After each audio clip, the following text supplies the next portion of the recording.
Hello everybody, I'm Blaze and Rebecca, and welcome back to SHINRAI Broken Beyond Despair. I think at the moment we're trying to solve the mystery of what the heck happened during the blackout when Momoko ran off by herself. Now the fact that she may have found a door, that it may have been planned, but I somehow doubt that's the case. That's way too convenient. Yeah, good question. Not really. At least this one was pretty obvious. I don't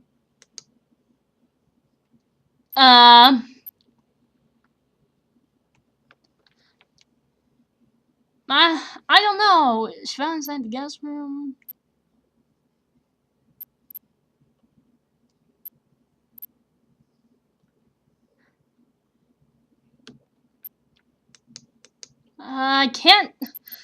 I didn't expect this to happen.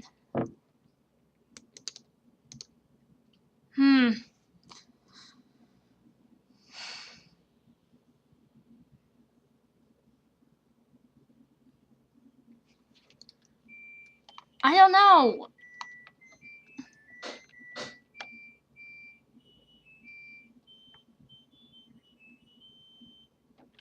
I don't know. That doesn't seem likely. She openly carried it with her the whole time. I think we would have noticed it.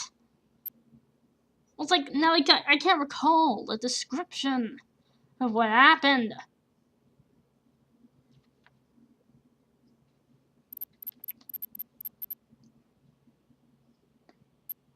Now, how like that would be in the guest room or the dining hall? Would it? Where did she get the rope from? Maybe this one? I don't know. I've already saved it. It's not that far, so... You think so? Wait a second. What are you talking about?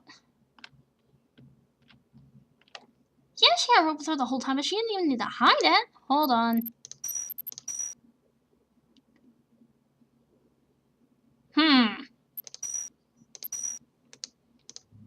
It was part of her costume. Oh, it was her costume. Ah. Well, I don't think it was out of her kimono then. It was. She had one tied around her waist, just like Runa. So she had a rope with her the whole time. You think that was the reason why she wanted to dress up as one of them twin sisters in the first place? I doubt that.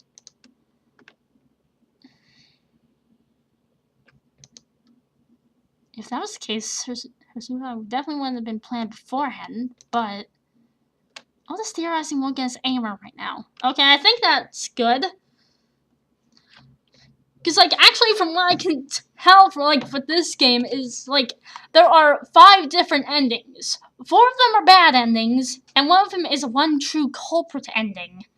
And I don't know what that means, and I don't even know how this is gonna go, because I'm trying to, I don't know if I'm gonna be getting a bad ending at all. I don't know. Probably, because I don't know what the hell I'm doing. Too many things are still unclear. The reason why she even do that in the first place. I'd say we shouldn't concern ourselves with that for now. Instead, we should focus on something else. Namely, turn the power box on so we can call the police and our parents. Why don't we pick the lock? Is there someone we know that can pick a lock? Well, I agree that's of higher priority right now. There's not much we can do. The door is locked, remember? Kick it in, pick a lock, do something! Burn it with fire! I don't care! But not the window. Oh, yes, there was a window in there! Huh? Oh, yeah, I forgot, there was a window! Yeah, I totally forgot about that! What are you talking about? What window? When Bartra and I turned the power back on, I opened the window to let a little bit of moonlight inside. I actually forgot to close it before we left, so it should still be open. Oh! So you mean we can get inside the breaker room from the outside? Why didn't you say so sooner? Alright, guys. Let's move it then. I didn't think there would be a need to talk about that because we thought the door would be open. Of course, she didn't need to tell us twice. With the new destination in mind, we immediately dashed off to get there ASAP. New notebook entries have been added. Okay, no diary entry. Whoa!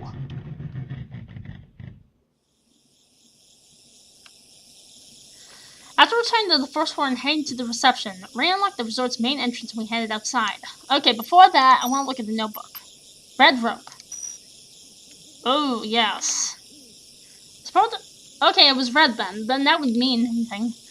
As part of their Halloween costumes, Momoko and Runa wrapped rather thick red ropes around their waists, just like the two main characters from the Twin Sister Sacrifice, the video game / anime series his partner cosplay is based on. I don't know enough about the source material to be able to tell what the significance of these ropes might be, but apparently the twins often tie the ends of the ropes together.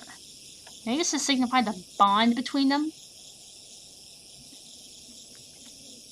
Yeah, now I'm starting to wonder.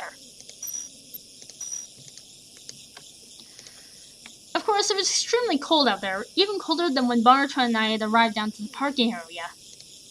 But there was nothing we could do about that now. Since the window to the breaker room was at the opposite side of the building, we had no choice but to grit our teeth and bear it as we made our way to the freezing mountain at night. Puffing out little clouds of warm breath like locomotives, we ran through the narrow corridor between the resort's outer wall and surrounding forest barricade of black trees. Ray and Baruchan seemed to feel rather uneasy, glancing around suspicion as though they feared someone was watching us from the shadows. Makes sense. You never know who could be out there. I couldn't really blame them, though. Exactly. It was pretty cold, dark, and the unnerving cackling of cicadas probably didn't help much either. Thankfully, though, it didn't take us too long to get to the other side. Soon, I spotted two windows. One of them for the employee quarters, if I remember the map correctly, and the other for the breaker room. The moment I saw it, I stopped dead in my tracks. What? It's closed? Are you really sure you left it open? I did not touch it. Yes, I definitely did. Since it was part of the basement room, the window was set relatively low into the wall, almost on ground level. I moved closer and crouched down in front of it to take a better look. There's just a small, glassless, rectangular hole in the wall covered by a metal plate from the outside. I pressed my fingers on the frame and tried lifting it up, but to no avail. Are you joking? Really? The window? Really? No dice. It's locked. What? Why is it locked? Why indeed? The metal cover should be fastened with a sliding bolt from the other side, but there's nothing I could do from here. So in other words, the window could only be sealed from the inside. I could clearly remember pushing the window open in order to let the moon shine inside. And before leaving the break room, neither Baruchan nor I had closed, let alone locked it again. Shit, I don't like this. I don't like this at all. You and me both, Nabara. You think someone snuck into the break room in the one window after we left? And now they locked themselves inside there? I mean, that's the only explanation for this, right? Ray knocked against the window a couple of times to see if anyone was inside, ordering them to open up. But of course, no one's in there, is there? There was no reply. Even if someone was inside there, they wouldn't just answer us like that. Besides, even though it made sense to assume someone had locked themselves inside the breaker room, the question of how they managed to lock the door still remained. As did the question of why none of Ray's keys fit into the lock anymore. Curses, I knew this question had been asked out loud at this point, but I could only repeat it. Just what was going on here? First the door, and now the window as well. The breaker room was completely sealed. At the very least, the reason behind all this was pretty clear, although rather disturbing. Taking into account the cut phone cord and the current power outage, it seemed like a fair assumption that someone was trying to prevent us from calling help. Well, now we really have a problem. The window can only be unlocked from the inside, but since I can't open the stupid door, looks like we won't be able to get into the breaker room. Which in turn means that we're all gonna die! There's no frickin' way for us to switch the power back on. And without power, we cannot call our parents or the police. That's obviously their point. So, we're basically completely isolated now. Stuck in a mountain resort, far away from the next city, with no electricity or cell phone reception. We can neither get away from here nor call for help. Just like in that movie! Just like in that movie we watched earlier! Someone's trying to trap us here. So they pick us off one after another. Barchan, get a grip. I have to admit, this whole thing is kind of strange and very unsettling, but we need to stay calm and rational. I am rational! I mean, what other reason could there possibly be for this? Unless this is all just a really evil prank. That would be a royally fucked up prank. Please tell me it is. Tell me this is all just part of what you planned for tonight, Ray. I really wish that was the case, but I swear I have no clue what's going on here either. It's freaking me out too. First, yeah, what happened with Momoko, then the destroyed phone and the reception, then that weird Halloween sign and the second blackout, and now this? The sealed off breaker room. Not even I come up with this shit. Well, that's great. This is fucking great, man. Now what the fuck are we supposed to do? What are we gonna do? Pardon my language, Raiko. Game over, man. Game over. Barachan, enough! Like I said, we need to stay calm. Getting into a panic won't really help us either. We need to think and decide on our next move. So sorry, but really, what's there to do? Without electricity, we can't do jack. There's a few things, actually. First of all, I think we should head back to the others and let them know what we found out so far. They might get worried if we don't come back soon, and it'd be better to talk things through with everyone else. I agree. Maybe one of the others even knows something, so let's head back inside first. Then we can continue to rack our brains all we want. But like Raiko-chan said, getting panicky out here in the cold isn't going to achieve anything. I guess. Yes, there's nothing more for us to do out here. So without wasting any more time, we begin heading back to the resort's main entrance. We had encountered quite a number of mysteries so far, and I really wanted to get to the bottom of all of them. However, in order to do so, we needed a lot more information first. Especially in regards to what exactly happened during that first power outage. And that was something only others were able to tell me. A new notebook entry has been added.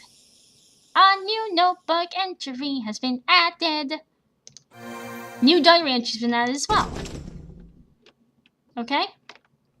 Once back inside, Ray locked the main entrance as well as the door leading to the reception, just to be sure. Okay, before anything of that, let's go to this breaker room window. When Barchan and I went to the break room during the first blackout in order to switch power back on, I opened the window to let in some moonlight. It's the only window in the break room. It's of rectangular shape and rather small, barely big enough for a person of slim nature to slip through. It's covered by a metal plate from the outside, which can be fastened with the help of a sliding bolt from the inside. In short, the window can only be locked from the inside. At the Barchan and I turned the power back on, I actually forgot to close the window again, so it remained opened after we left. When we returned during the second power outage, however, it was suddenly locked, preventing us from getting into the break room. Okay, diary entries. Isolated.